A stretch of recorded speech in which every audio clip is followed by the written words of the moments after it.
welcome back to Blanche Fitness. It's Tuesday, and you know what that means? It's time for Perpetual motion class where we never stop moving.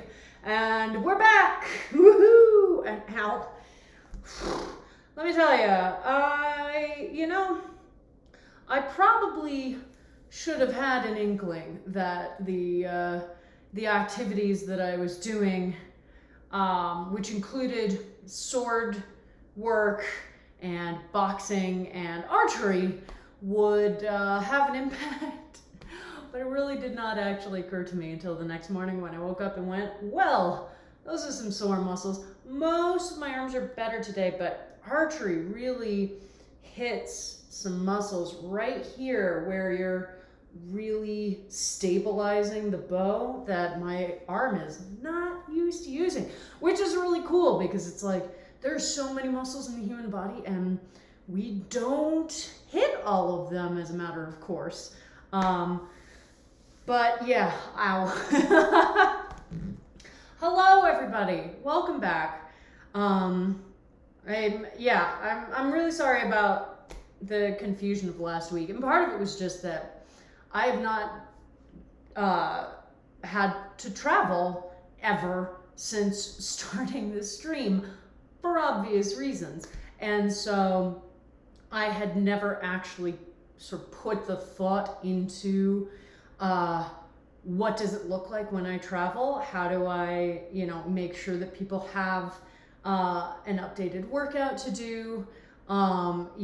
Checking on what the internet in the location I'm going to looks like so that I can determine whether I can still stream live or recording something, so that there's still a new class, even if I'm not able to, actively stream it. Like, I haven't ever had to do that thought. And so I just sort of went, oh yeah, why would I need to change anything about my schedule? And then remembered that the place I was going has historically had either no internet or extremely lacking internet.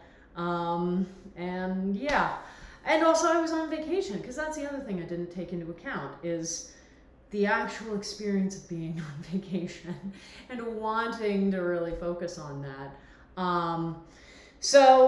It was just a bunch of stuff that I hadn't really thought about and didn't think about enough in advance of this particular trip. So I apologize for all of the wackiness last week. Obviously, probably most of you saw my post on Monday where it really highlighted to me that it's time to start making some more improvements to our stream. And I talked a little bit about what I want that to look like. I'm still sort of finalizing concepts in my head, but this stream is super important to me and I want to make sure that it's being taken care of and that we are continuing to have awesome classes and awesome workouts together. So that is my pledge to you. Also, oh my God, I went on a vacation. Holy crap. That's the first one in a year and a half. Yeah, year and a half. And it was wonderful.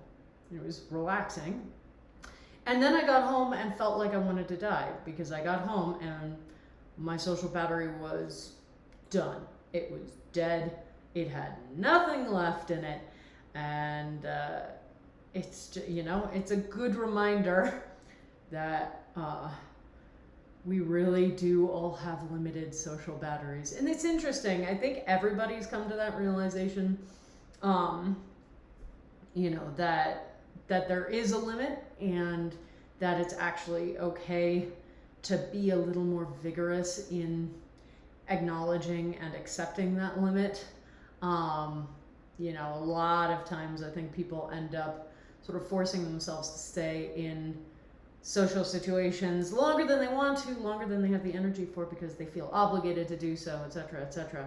And I really do hope that we can start to change some of the social mores around that so that, it's totally understood if somebody needs to bamf early. Or if somebody says, you know, I can't come to that event because I've got X, Y, or Z other things going on. And remembering too that free time does not have to immediately equal availability. You know, just because you don't have anything scheduled during a particular time does not mean that that time is then immediately available for anyone who wants to schedule something with you. And that's another thing that we're really bad at protecting. You know, we're bad at saying, no, this time isn't good for me. Not because I have an event scheduled or an activity scheduled or anything, but because I need that space for me to just focus on myself, and on whatever I need to do to relax, recuperate, rejuvenate, etc. And I really hope that we think more about that going forward, because I think we're all going to have these experiences. But for now, you've joined me for exercise, and exercise time it is. So if this is your first time in Perpetual Motion, welcome. This class is slightly different from my other bodyweight classes in that it is, as the name implies, a class where we never stop moving. So usually when you get to the end of a workout timer, the final horn goes, and you stop moving, you stand around, you casually drink some water, etc.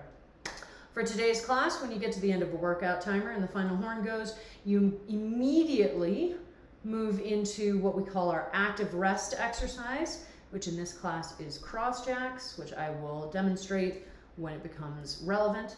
But the important thing to know right now is that from the time that we begin the warm-up to the time that I let you know that yes, this is the very last timer, you don't stop moving for the entire hour as if you were running a half marathon, except a half marathon with high intensity stuff thrown in there. So today's class, energy management is super important. It's always important, but particularly for this class, you want to make sure that you're managing your energy in such a way that you can actually get through all of class without needing to stop moving. And if you're new to class, then that can be your one major goal, okay? Not, okay, I have to do, I have to give the most intensity I can, I have to give the most power I can. You can just focus on, all right, am I able to make it through an entire hour without stopping moving, okay? And if this is your first class, another thing we talk about is focusing on the bare minimum. Starting on time, stopping on time, and doing the exercise correctly. And if you just focus on those three things, you will get an excellent workout, okay? I don't need or want any newcomers to be like, all right, I'll show them 120% energy, okay? Starting on time, stopping on time, doing the exercise correctly will give you an amazing workout and will hopefully leave you wanting to come back to class, which is really the goal. Because if we come into a new class and we drive ourselves super intensely and then we're miserable for the next week, that doesn't really make us want to come back to the class. And that's our goal, is to have a repeatable exercise structure, right? So yeah, let's get going, my friends. Let's do our pre-class checklist. Everybody make sure you have your water in whatever vessel you are using. I've got my nice trusty mason jar here. Oh my God. Oh, and I just spilled water all over myself. Try not to do that, but you know what? Could help to cool you down, so I'm not gonna judge you if you do. You've got your workout clothes, your comfy clothes, whatever that means to you. That can be spandex and moisture wicking and what have you, or that can be a cotton t-shirt and shorts, whatever you feel comfortable working out in. You've got your mat or mat-sized space on the floor, and if you use a fitness wearable, now is the time to turn them on to a high intensity interval training setting, okay? If you don't have one, that's fine. It's by no means a requirement. It's not even a recommendation. Just if you do use one, this is your reminder to turn on your watch. All right, my friends. Well, it is the start of a new week. I'm feeling simultaneously energetic and exhausted. But you know what? We're here and we're gonna get started with class. Class! All right, let's do our warm up. If you are new, this is the warm up that we do before every one of my classes. So if you learn this warm up today, then you will be able to come into any of my classes and know what the warm up is, which is awesome and gives you just an immediate sort of comfort level with any of the classes, okay?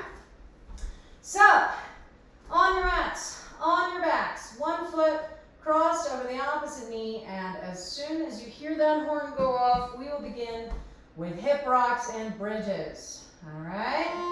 Yeah. Oh, and if I sneeze in the next minute, forgive me. Yep, there we go. It is definitely pollen season, and having that much pollen in the air, I think even if you don't have like official allergies, having that much pollen in the air is just like, okay, well, that kind of kills me. So I did remember to turn on the AC today, which is nice. But yeah, this was a wonderful trip that I had over the weekend. And it was just, you know, it was only a couple of hours away. So it was a good, like, initial vacation, a good tester vacation for actually starting to go out and be in other parts of the world that are not my house.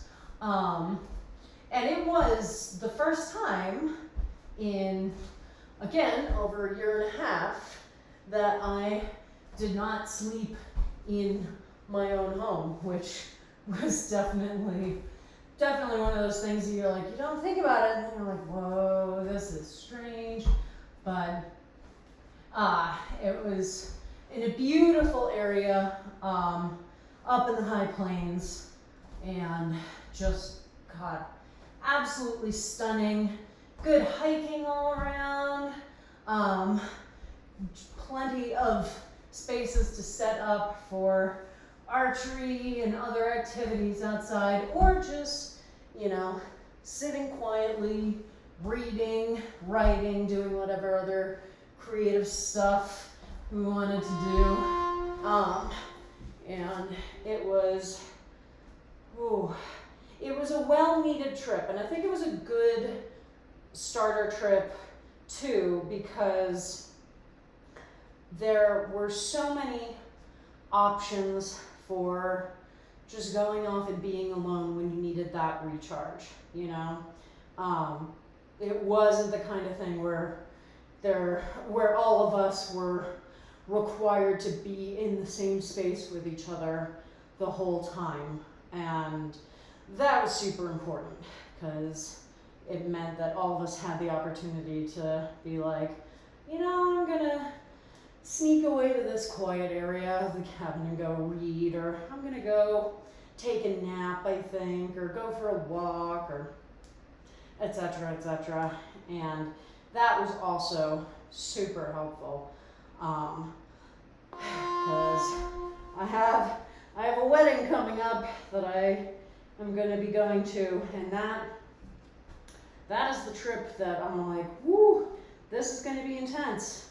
It's going to be a ton of people, you know, in an indoor space that we're just in, most of whom I don't know, and a lot of social energy. So I'm glad that my first few trips are ones that are a bit more relaxed in terms of just social intensity. This was more of a, you know, a retreat, a getaway than anything else. And that was really nice. So, oh my goodness. Yeah, let me know if you have any fun trips coming up. Although I recognize that, perpetual motion is never the class that we have the busiest chat in, because, of course, when you're expected to be moving the whole time, you don't really have the opportunity to stop and touch base. But I hope that people are able to start planning, gatherings, and they don't have to be large ones. Again, we should all be easing back into this, and we should all be trying to take the lessons that we've learned over the last year with us as well, And I know there are going to be plenty of people who just want things to go back to exactly the way that they were before. From a work standpoint, you see that with companies that are trying to immediately shove everybody back into office buildings, and it's like, there is absolutely value in having some time with the other people, that you work with in the physical space, but there is so much value in having flexibility in where and how people are able to get their work done, and trust too. The thing that strikes me over and over with these companies that are like, no, you're not allowed to work remotely, you have to be in the office, is, wow, you really don't trust the people that you've hired to do their job. And that is an immediate signal of a toxic work environment to me. Immediate. Because if you don't trust the people that you hire to actually do their work, then you are, what does that say about how you relate to your employees, how you support them or don't support them? And two, we demonstrated so clearly over the last year that all of this hoopla that we've been putting disabled folks through in terms of not wanting to make accommodations for people, give them that flexibility to work from home, claiming that it just would make people less efficient or whatever bullshit reasoning we come up with, it's bullshit. And the second that abled folks were, needing it, all these accommodations were put into place immediately. So that's another, we're not going back to before, because in the before, so many companies were out there disenfranchising. I mean, I recognize that word has a very specific definition, but,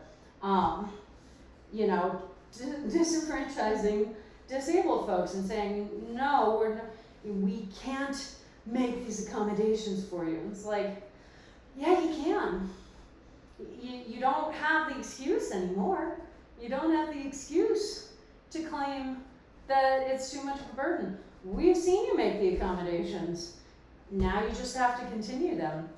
And I know that for myself, I am so much happier with my current, ratio of working from home to going into an office, and I feel so much more productive and in control of my space and my work, and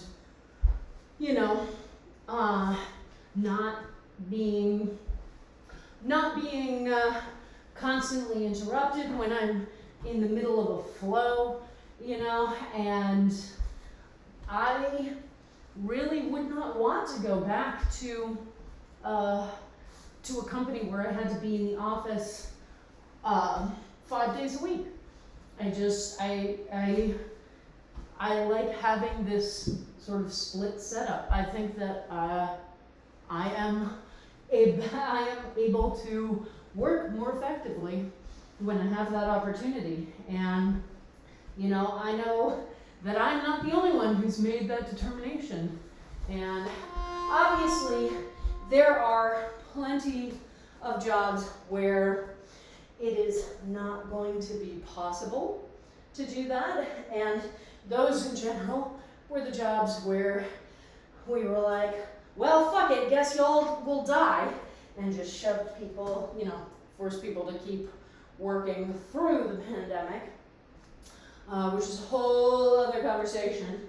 But yeah, you know, even in those spaces, there are plenty of accommodations that can and that must be made for people.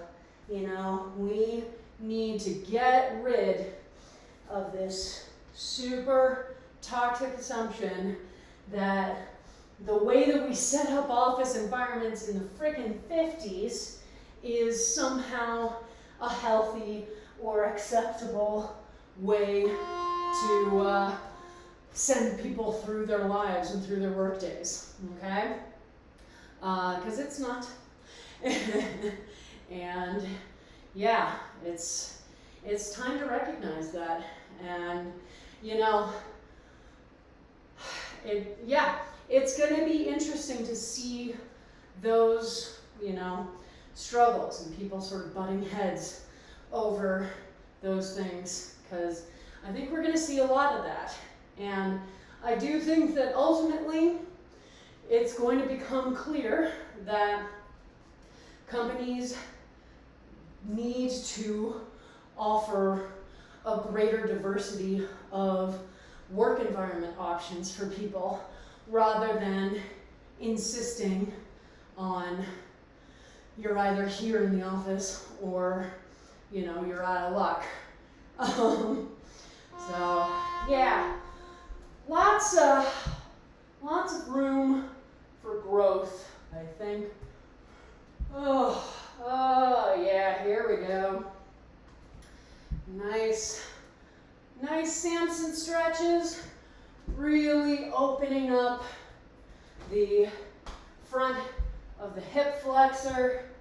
So if you've been sitting down all day, or if you've been standing all day, this is a great active stretch.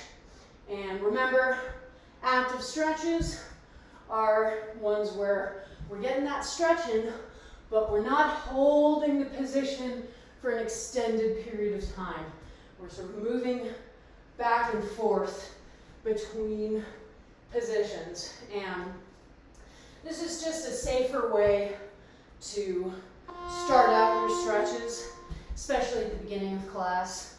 And we save our static stretching for the end of class, when your muscles are nice and warmed up and you can more safely move into those lengthened muscle positions and then hold that position, okay? And this is our last exercise in our opening sequence for our backs and our hips. So we're getting that twist in the upper spine, where our scorpion twists gave us the twist in the lower to mid spine. And we're keeping those knees safely over the feet with the help of the hands on the knees to sort of lever them out. All right, and now cardio. Starting with our jumping jacks, which are very similar to our cross jacks. So when we move into cross jacks in a couple of minutes, just remember, if you haven't done the exercise yet, it's going to be similar to this. So that's going to give you sort of the concept for what it will look like. And again, I'll demonstrate it more deliberately when we get to that point. But if you even just started out with jumping jacks while I was demonstrating and then transitioned into cross jacks, that'll be fine, okay? But we're doing bare minimum jumping jacks here, keeping my elbows nice and bent. I'm not bringing my feet super far apart because all we're doing right now is starting to ramp up our cardiovascular system. This is the last component in our boot up sequence. Get the heart rate going a little faster, get the breath going a little faster to move that oxygen through the body. But again, even though we're in the cardio section, that still doesn't mean that we're going for 100% energy output, okay?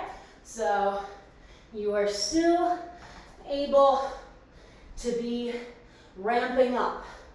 So don't feel the need to be pushing for major intensity. Last but not least, burpees. And we do wave push-ups, okay? And that is just what we do for our burpees in that victory clap at the top. So no plank push-ups, even if you want to, it's a wave push-up, okay? Just a wave push-up. And keeping the elbows nice and tight in by your sides to really focus the effort on your triceps. All right, getting close.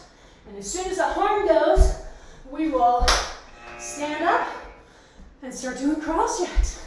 So cross jacks, similar to jumping jacks, jump our feet out and our hands out like this at about hip level. And then in, one foot crossed in front of the other, one hand crossed on top of the other, and then out and switch sides. We just go back and forth from there. Oh. Woo. All right. And make sure that you are having water, okay? Yes, you are going to have to drink it while jumping around. So we're not stopping and standing for water drinking. In the same way that if I was running a road race, a half marathon, I wouldn't grab the water cup and then stand around and drink it. I would grab the water cup and keep running and drink it while I was running. So if you've not done that before, it is a skill. You may end up spilling water on yourself. That's okay, all right? But something I did forget to remind you of earlier is just making sure that you've placed your water somewhere where it is easily accessible from a standing position, because you're doing those cross jacks every time we're not doing an official sequence, and you don't want to be interrupting that momentum by needing to lean over and pick something up off the floor or something. All right, we're going to do an AMRAP set, which we have not done in a while. 5-minute timer, 3 exercises, and you get to control when you switch from exercise to exercise, which is awesome. Still perpetual motion, you don't get to stop moving, but there are no set intervals, okay? So our 3 exercises, we're gonna do side-to-side superheroes, which I haven't done in a while actually. So we line ourselves up on our sides on one edge of the mat, lifting our arms and legs off the ground so my obliques are contracting to lift And then I'm gonna roll over my back and up onto my other hip, and then back to the front side, okay? And we're not trying to maintain a straight line each time. I sort of bend into a U shape, so just rolling back and forth, keeping those legs and arms off the floor. Second exercise is turtle burpees. So anything turtle starts rocking up on the shoulders, then up on the feet, then jump back to that plank, wave push-up, jump the feet forward, jump in the air, and repeat. So similar to our regular burpees, but with enough differences that it's going to keep your brain engaged. And then third exercise is, side-to-side mat jumps.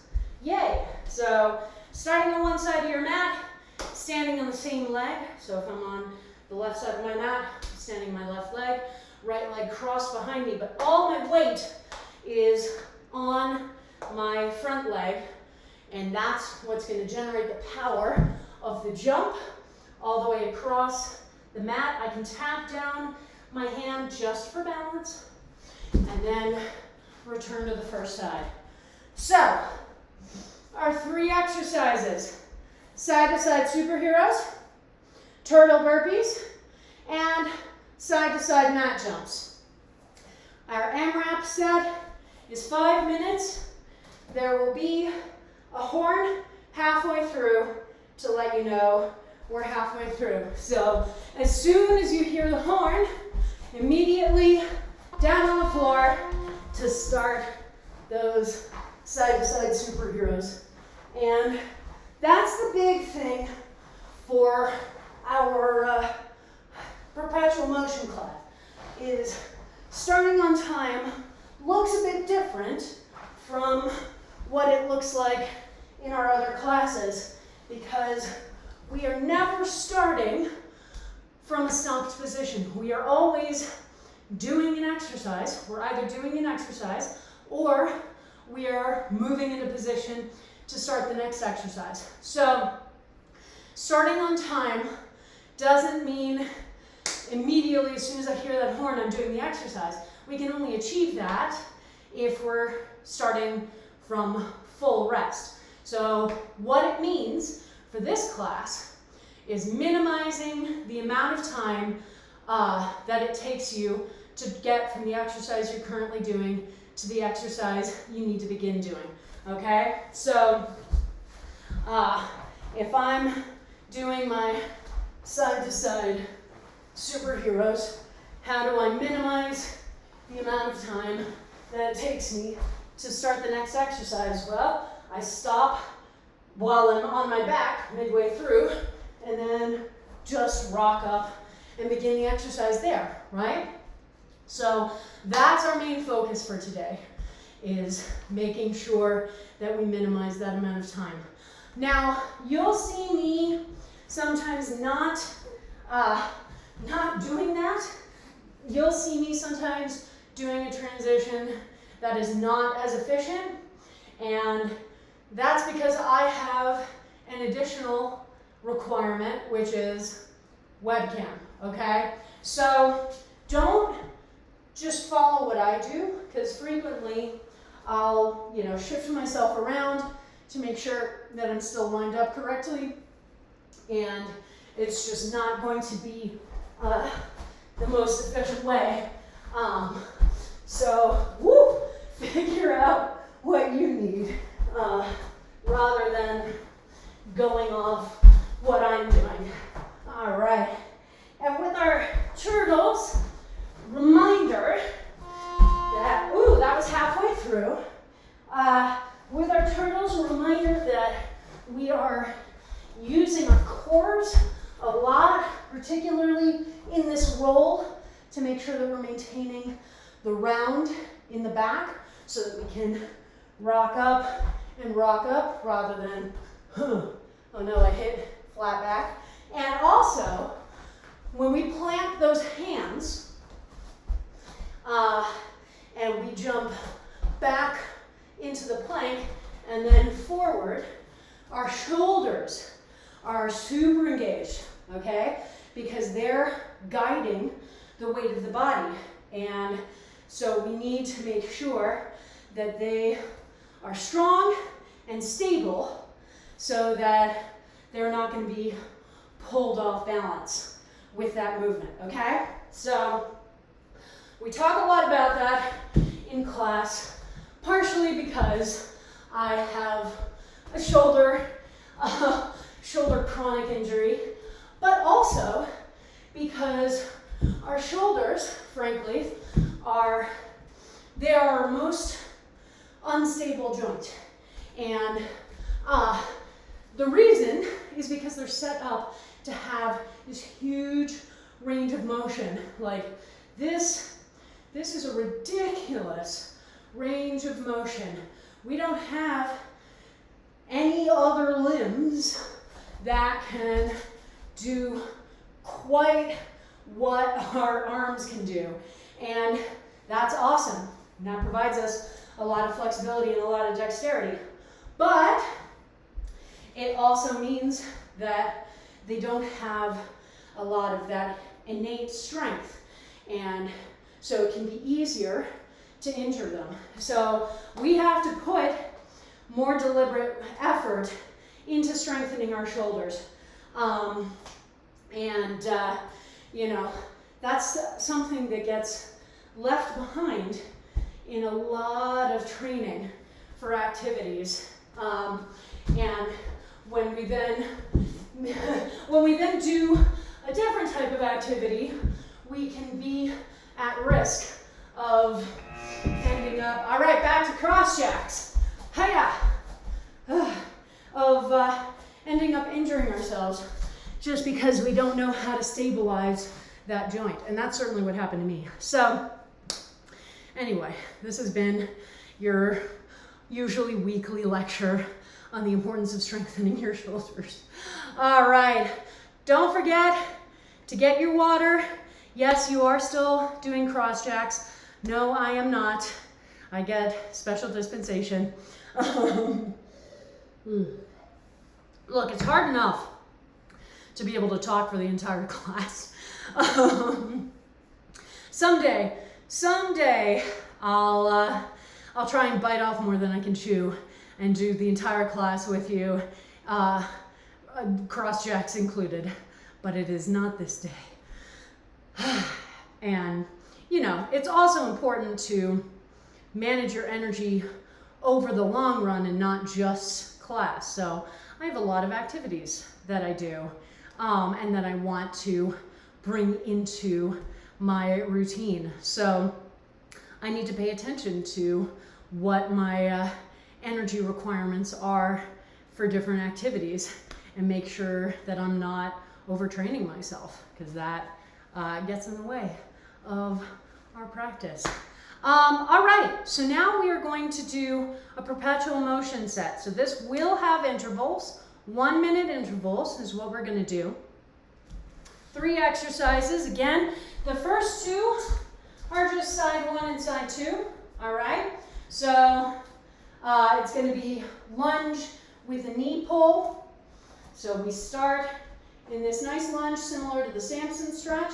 Arms extended, they're parallel to each other and extended forward. And then I'm going to stand up to that front leg, pulling my elbows back, lifting the back leg up so the knee is in front of me, and then reset and again, okay? So first interval is side 1, second interval is side 2. Third interval is going to be chaturanga to downward dog. My usual caveat, I am not a yoga instructor. So this is just a term that I've used to make it easier for people to understand what the exercise is going to be. So we start from this plank up on the hands, come down as if in a push-up. When you're almost to the ground, leave your hips by the ground, extend your arms, look up towards the ceiling, then push back against your hands into that downward dog, then back to the plank, and again, okay? So lunge with a knee pull, side 1, side 2, and then chaturanga to downward dog. Woo! All right.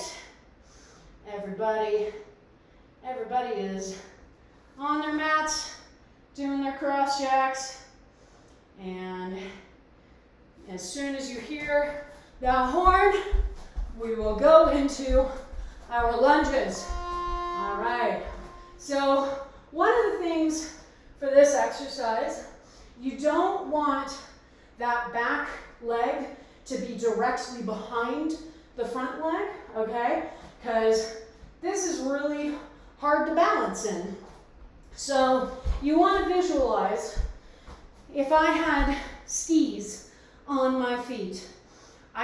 When I bring one leg behind me, I'm not able to also, bring it behind the front leg, because then I'd be whacking myself in the ankle with the skis. So that is a helpful image, even if you've never skied, and I have never skied, that is a helpful image to remind you of how to best position yourself. You also really want to make sure that your core is engaged in this process, okay? That's going to help maintain the balance as you pull up to standing, and maintain the balance as you then return to the starting position. Because your goal is to move the leg all the way back to that lunge without it touching the ground until it places in its final position. And the same thing when you pull it forward.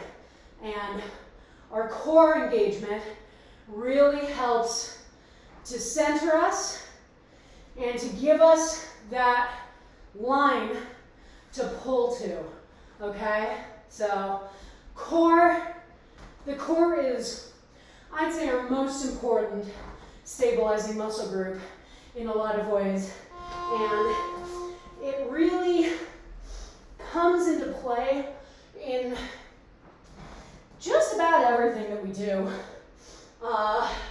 So I always recommend working on strengthening those abdominals, and definitely bring a lot of ab work into these classes as well. Because let me tell you, my own core strength has increased hugely over the last year, and that has made such a difference for me in my own workouts.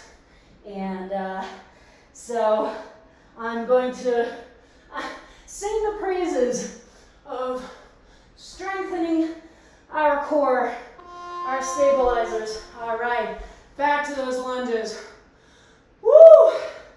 And again, doing the exercise correctly is one of our bare minimum tenets. So form is something we talk about all the time, and it is the most important foundational element of anything, honestly. And whenever we are coming to a new activity, no matter how much experience you have in another activity, it is so important to approach any new thing as a beginner with that open, curious mind, ready to learn, ready to, accept the wisdom and expertise of the people that you're working with. And, so I have been a dancer since age 5. So, several decades at this point. But that, and that gives me a head start in a lot of things. And I don't mean to suggest that we don't bring anything with us from our previous experience to new activities that we're trying. We absolutely do. We absolutely do. But my 30 some odd years of dance training don't translate to immediate expertise in, say, free weights, you know, or boxing, or sword work, you know, historical fencing, stuff like that. They help me to pick up what is being taught to me more quickly because I have a better sense of where my body is in space. So if somebody tells me, you know, you want to be in this position with your foot facing forward and your back foot slightly turned out but not heavily turned out, I can find that position really easily, and I can also notice more quickly if, say, my front foot turns in when it's not supposed to. So that is helpful, but it doesn't immediately mean that, oh yeah, I've got this position down, I'm never going to mess it up, I'm perfect. So we want to always maintain that curiosity and that willingness to learn, because no matter how long you've been doing anything, frankly, there is always still stuff to learn. And trying new things is so fun. It's hard because, you know, recognizing that there is only a certain amount of time in the day, in the week. There are so many activities that I would love to be doing more in depth. And I do think that in a couple of weeks, I'm going to go back to boxing again, which I had done for a little bit when I first moved out to Colorado, and then had to put aside for a number of years. But getting to go back to it this past weekend, even briefly, I was just like, oh, yeah, I had forgotten how fun this activity is.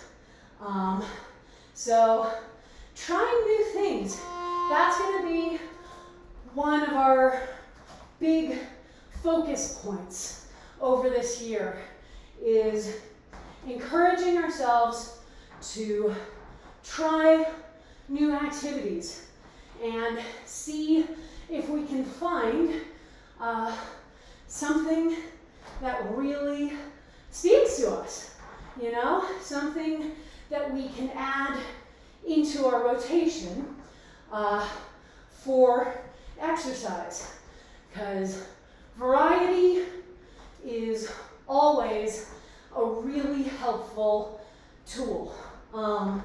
And cross-training too.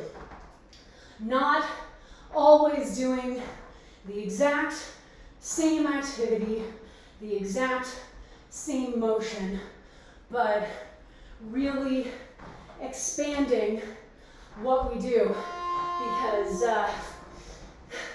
it helps us, again, to make sure that we're not overworking certain muscle groups and then completely ignoring others. So, you know, why has my elbow been sore for 2 days?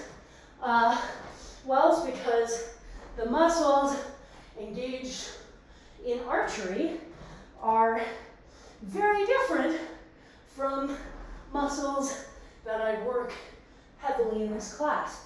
And that's really awesome, and just helps me to check in with some more musculature and make sure that it's getting its own workout.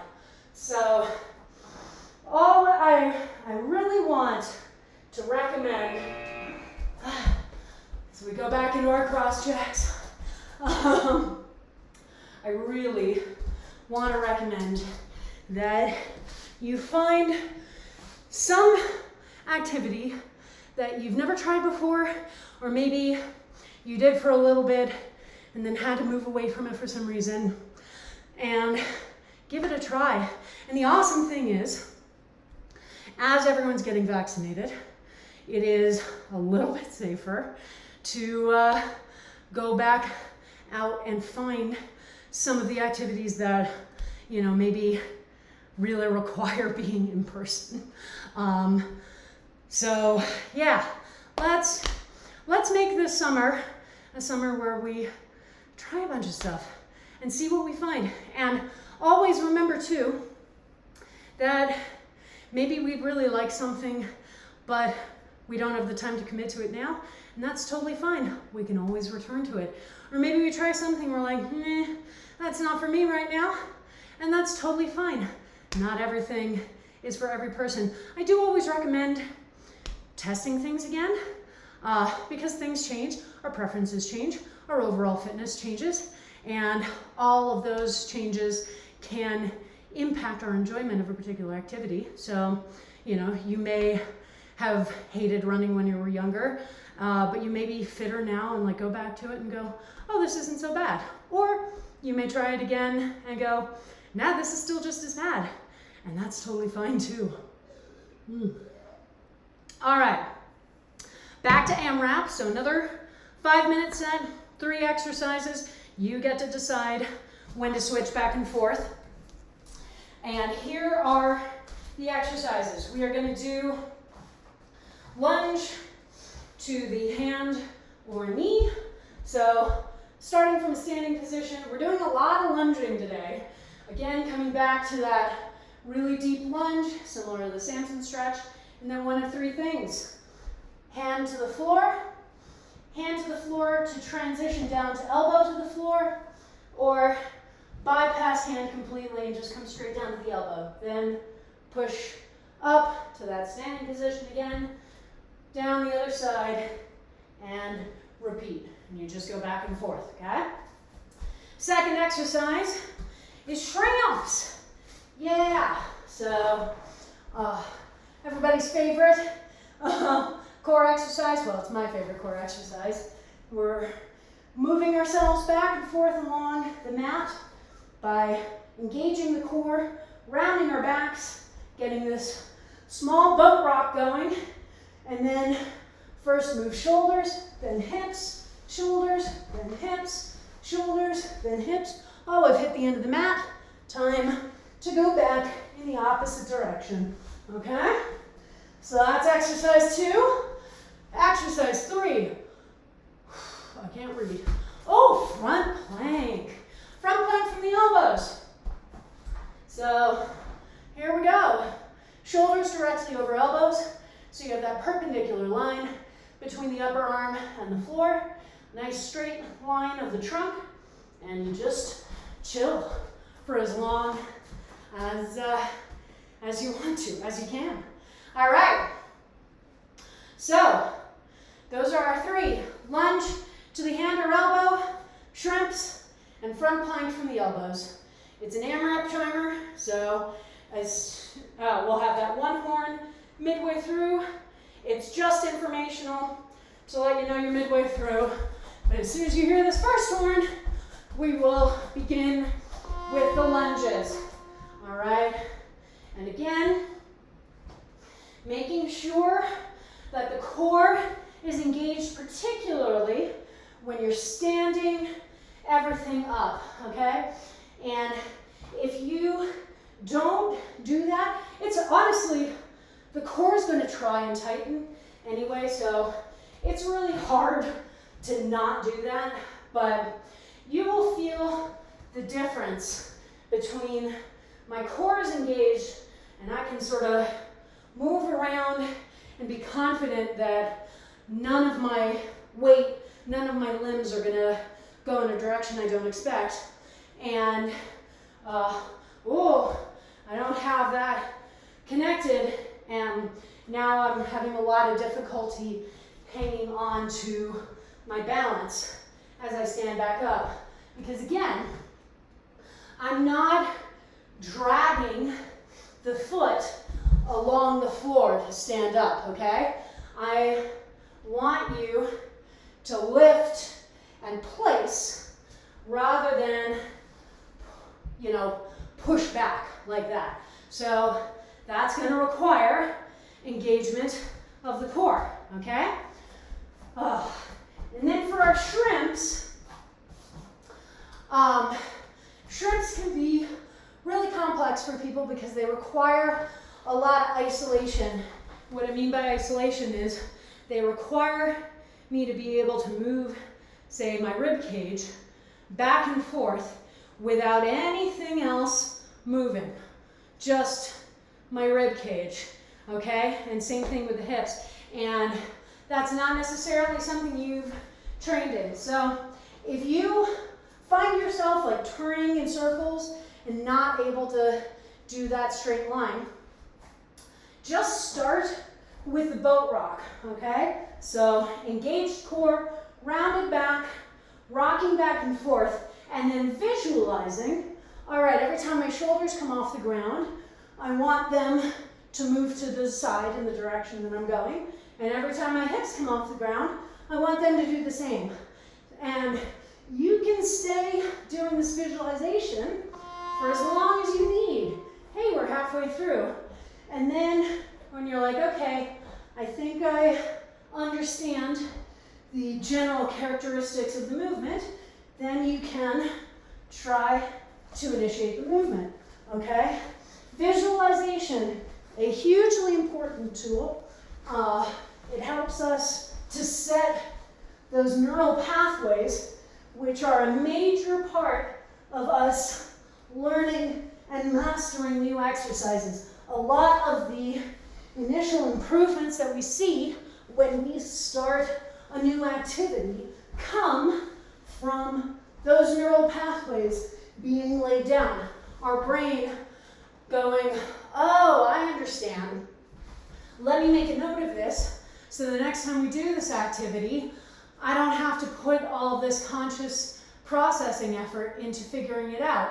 You can just do it, and then I can focus on, all right, how can we improve it, all right? So that's sort of the process of improvement in exercise. And we don't focus on it enough, how important the mental component is. We have this tendency to create these divides between body and brain, and to think that the one is not really involved in the other's work and effort. And it's really not true. It's really not true. We are a whole system, okay? We are a total system. And what we do in one area impacts the other, and vice versa. And what we do in one area will benefit the other, and vice versa. So we always want to approach exercise as a total system experience, not as, you know, oh, I'm leaving my brain over here, and I'm just focusing on my body, okay? Your brain is still involved, and it's in fact a very critical participant. So just something to keep in mind, because there are plenty of ways in which we create these artificial divides that I think just harm our fitness and our exercise. All right, back to cross jacks. Hiya. Oh, all right. Doing good, everybody, doing good. And I'm gonna grab some water, and you should too. And we're gonna do one more perpetual motion set. 1 minute intervals again. And here are our 3 exercises. So, first exercise, held wide squat. So, similar to what we do in the warm-up, this is the position, but we're not gonna have our hands on our knees. We're gonna have our forearms pressed together in front of us. So you have to be able to A, maintain this position, and B, maintain your knees going straight over your feet. And if you're not able to, so you want to angle your feet out away from each other. You want them turned out in dance parlance, but you don't have to turn them out as far as I do. Again, 30 odd years of dance training, I've got the flexibility in my hips to be able to maintain this position with my feet turned out almost entirely, toes pointing towards either wall. If you're not able to maintain that, turn your feet in a little bit, okay? And we just hold that position. Second exercise, side to side planks. So the plank up on the hands, we let the ankle or the heels fall to one side, come up onto one arm, shoulder directly over wrist, other arm goes straight up into the ceiling. Hold for a second, let the judges see it, then back through that front plank to the other side, and we just go back and forth, all right? And then third exercise is flying chickens. So a bit of a cardio hit, okay? So similar to jumping jacks, but more of a cousin. We start with our feet together, jump them in part in the air, land them back right where they started. Same thing with our elbows. We have our thumbs at chest height. If you wear a bra, you can hook your thumbs behind your bra straps. We lift the elbows up as we jump, and then bring them down. Up, down, up, down, up, down, up, down. All right? So, held, wide squat, side to side planks, and flying chickens. This is our last perpetual motion set. When the timer ends, I'll get us started, and then I'll give you this caveat. So, as soon as you hear the timer go off, we start with our held wide squat, okay? Making sure you're breathing the whole time, all right? We do not want you to, we don't want you to be holding your breath in an effort to hold the position, okay? But at the end of this sequence, you'll go back into cross jacks just long enough for me to update the timer so that we can then finish out with our cool down, which is calf awareness, okay? So you will have to go back into cross jacks one more time, but super briefly, and then calf awareness will give you a nice cool down sequence, okay? But yeah, so make sure you're breathing when you're doing any sort of a held position, because your muscles are still working hard and they still need that oxygen, all right? And then for our side-to-side planks, anyone who's been with me for a while knows how much I love this particular exercise.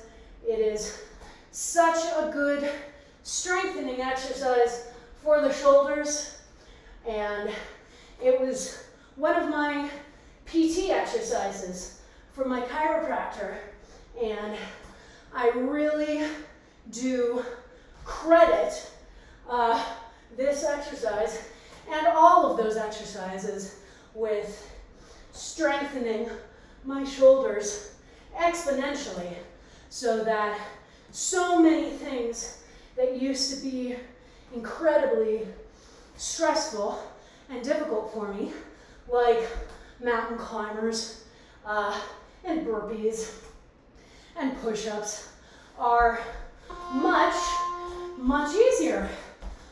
Woo! All right. One of the things to pay attention to when you're doing flying chickens is a tendency to slam the ankles together. So try to be gentle when you land. You know, you want the feet to land together, but not slamming them together, okay? And if that is happening a bunch, just try and reposition your landings, okay? You also want to maintain a little bit of bounce in the knees, so we're not landing on straight locked knees. You want to always land with a bit of a bend, and that is going to help protect your knee joints.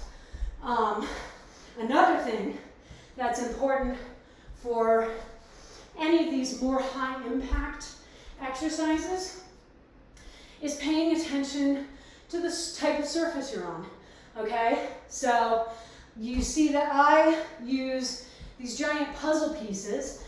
Here, I can actually pull one up and demonstrate it because I don't think I've ever actually done them. So I have these puzzle pieces, and you see they're pretty thick.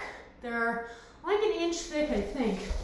I'm bad at gauging that, but yeah, I'd say almost an inch thick.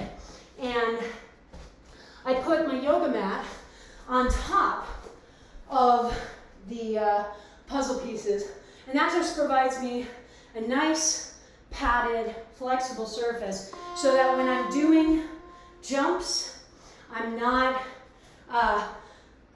impacting my knees really badly, which if I was just doing everything on this wood floor, that definitely takes a toll over time. And when I'm doing ab work, something like, say, shrimps or the turtle exercises, I am not bruising my spine, right?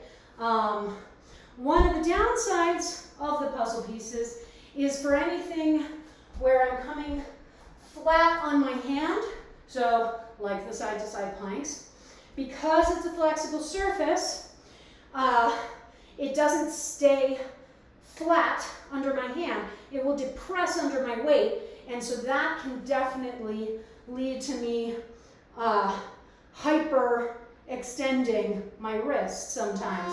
So whenever I notice wrist twinging, I'll do a couple of possible things. I'll make sure that I'm doing that type of exercise on a harder surface, so maybe take my yoga mat and just put it directly on the wooden floor. Or I will shift my positioning so that I'm coming up onto my fists or using like push-up handles, and that helps me to keep my wrists straighter, which helps to reduce that strain, okay? So we should always, as we get more comfortable with our workouts, it's important to circle back and take a look at the environment that we're working out in most frequently. And again, I emphasize accessibility in this class. I emphasize the fact that you can do this class from anywhere. As long as you have an internet connection, you are good to go. But it is also really good as you get more comfortable, as you get more settled, to put some thought into where you are working out most consistently. Because, yeah, this class can travel with us, obviously, but most of the time, I'm going to be doing it right here. So I need to pay attention to what the surface that I'm working out on looks like, and I need to put thought into what modifications I need to make to keep myself safe. Again, safety is another huge and important component of a class like this. You know, we are here because we want exercise as a tool in our toolbox for a healthy life. And that means that we really have to put thought and energy into how we can do our workouts safely and effectively, okay? And we are not here to push ourselves through pain or just be like, no pain, no gain. Nah, that's not what we're about. We are here to maximize the amount of your life that you get to spend active and mobile and doing the activities that you love, okay?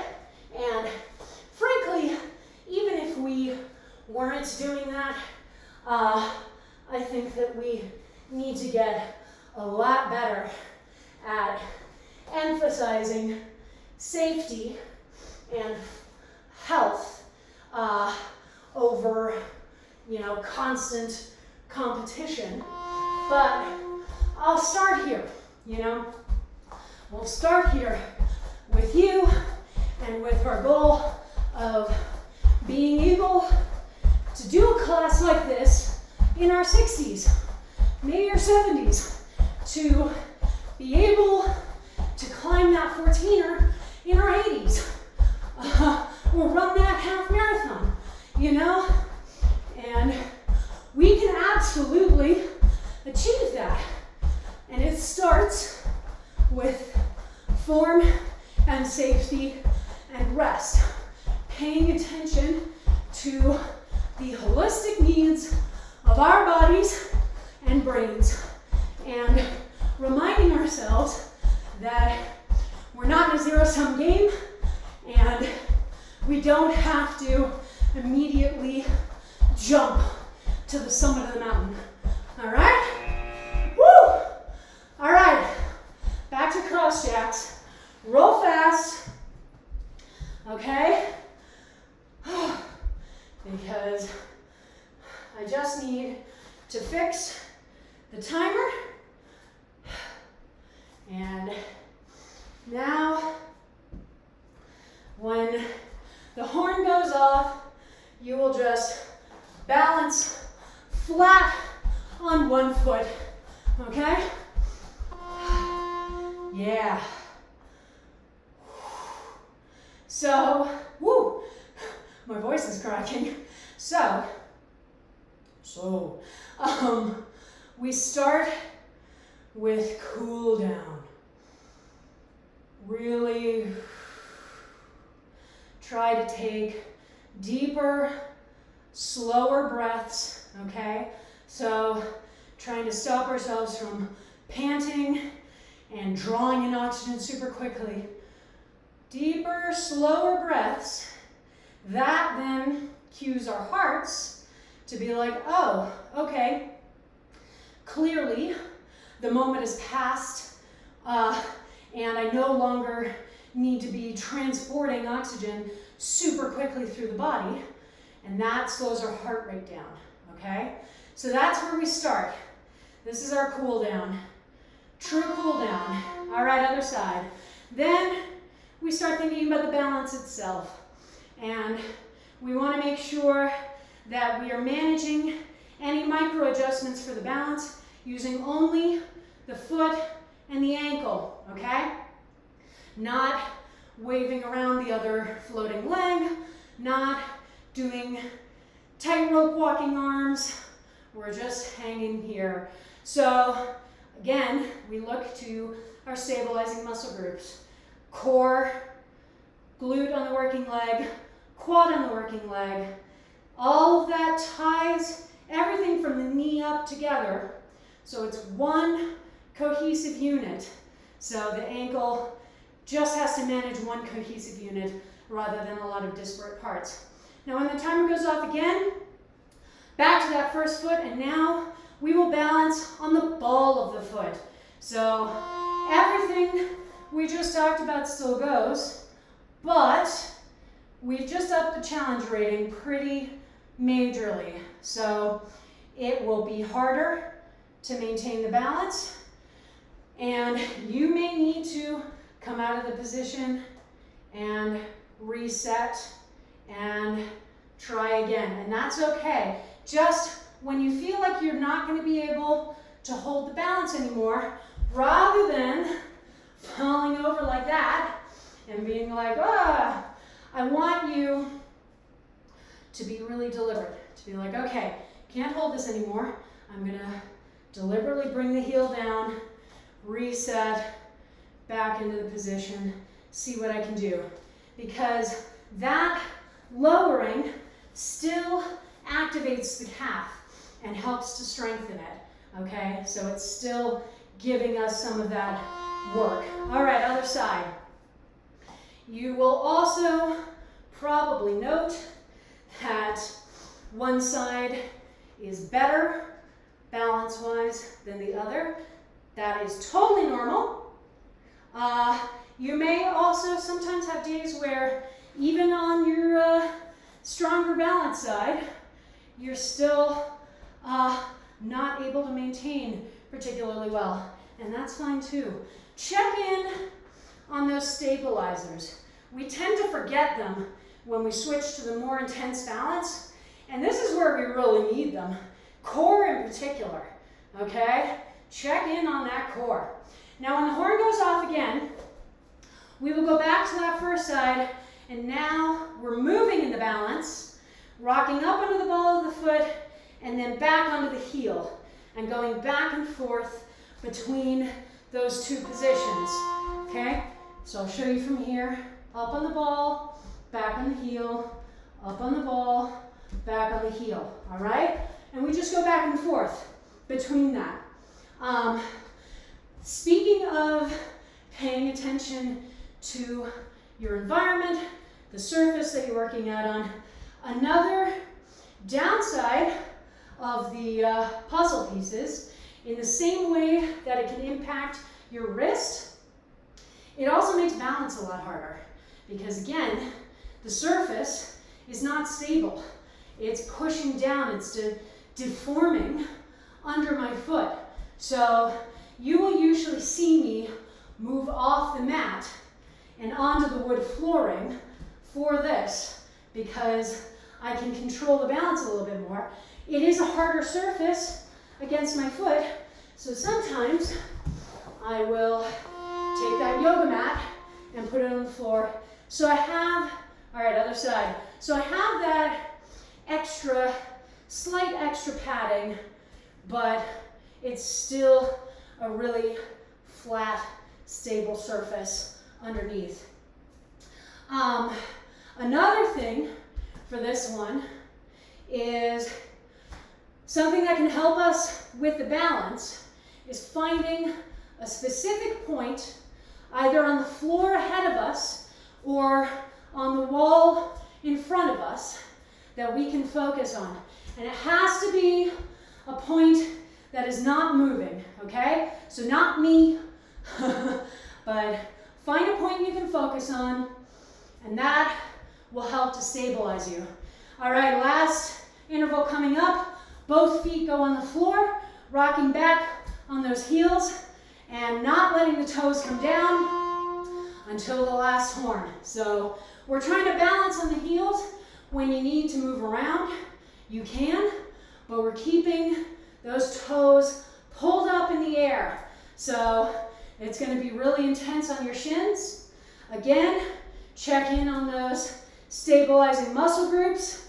Try and maintain the balance as long as you can, and then move around when you need to. Keep your hips square to the front, so we don't want like one foot turned out and one foot left behind, all right? You do not need to keep your torso straight up and down. I will frequently bring my butt out behind me. Sometimes it'll even come forward a little bit, but we're balancing, keeping those toes up in the air, holding those cores, and now relaxing. Oh my goodness. Woo! Good job, everybody. Good job. Oh, wow. What a class. What a class. All right. Let's just really quickly, quick standing quad stretch.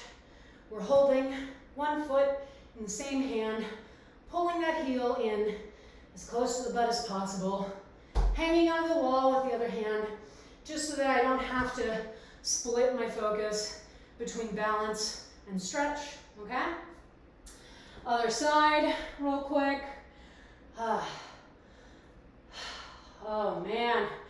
Yeah, the AC is good, but it is still intense to work out in a third floor room. All right, and now quick calf stretch. So trying to get that heel flat against the floor. We can apply pressure to the wall to help push the heel down and intensify the stretch a little bit. And then other side. Again, keeping those hips square forward, not letting the hip for the leg that's back behind you open up. All right. And now just a quick roll over the tops of the toes, just to stretch out the top of the foot and into those shins, because those shins, they get impacted, especially by that last one. Oh, and now let's just drink a lot of water and whew, be glad that we're done. Yeah, good job, everybody. Wow, that is always an intense class, and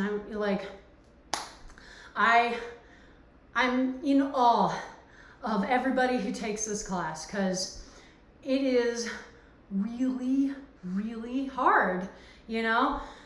This is not the type of exercise that usually lends itself to this type of long-term stamina-based work, you know? There's a reason why HIIT classes are generally this mixture of intense work, rest, full rest. And you don't get that full rest in this class. So I want everybody who takes this class to always pat themselves on the back when they finish it, because dang, I am in awe, always in awe. And make sure that you're drinking water, my friends, because I know I need it and I bet you do too.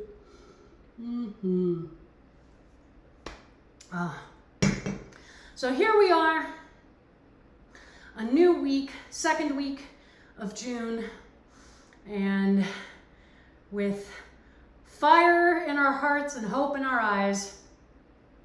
I am excited. I'm feeling really pumped, and I really, really want to finally move forward on a lot of the things that I've sort of had floating around in my head. You know, sometimes it takes us a while to get to the place where we are ready to like really push forward on something. Sometimes we have to think about it for a while, let it percolate before we move forward. And that can feel really hard. That can feel really frustrating. And I know that I've been really frustrated with myself. There are things that I've been talking about for months that I haven't yet, you know, pulled together on this channel. And I have to keep reminding myself that it is okay to go at a slower pace, and it is okay to need more ramp up time and more lead in time. That's not a failure on my part. It's not a failure, and it can be too easy for us to really get down on ourselves for that. So I want you to remember that, you know, because that obviously translates super frequently into our feelings about our own fitness, and our feelings about our activities that we're doing. We have not failed if it takes us a while to move something forward, to try something new, to push forward performance, or to say, you know, or if we say, I don't think that this goal is serving me anymore, and I'm gonna shift it. It's not a failure. It is perfectly okay, and I want you to always remember that, because it's hard. It's hard when we get down on ourselves for this stuff. All right, my friends. I'd say we have all earned that celebratory post-workout shower. That is going to be really awesome. So we've got 3 more classes this week, our usual schedule. Tomorrow, Wednesday at 4:30 p.m. Mountain Time is Jump Around, our weekly cardio class. Then Friday at 5 p.m. is Functional Home Fitness, where we do weight training using objects you can find around the house. And then Saturday morning at 9 a.m. is the weekend kickoff, our awesome strength and stamina focused bodyweight class. So I hope you join for any or all of those classes. You can follow me on Facebook, Twitter, and Instagram. All those handles will be in my end cards, but they are all variations on Blanche Case Fitness. My YouTube channel is where I upload all the VODs from these streams, so you never have to miss a class, even if you can't make the live cast. So definitely head over there and subscribe. If you want to help support me financially in making these streams, I have a Ko-fi account for one-time donations, or you can subscribe to this channel if you're able to support a little more long-term. Either way, your donations are always very much appreciated. And if you want to help me keep growing this channel and this community, then please tell your friends, loved ones, coworkers, anyone looking for an awesome fitness class. I stream 4 days a week. We have a great community here, and the more the merrier. So make sure to get your water, finish this off, refill it, lots of water, oh my goodness. Make sure to start replenishing those glycogen stores, so get some food, maybe good dinner right now. Make sure to take that post-workout shower, and I will see all of you back here again tomorrow. Mwah. Have a great night.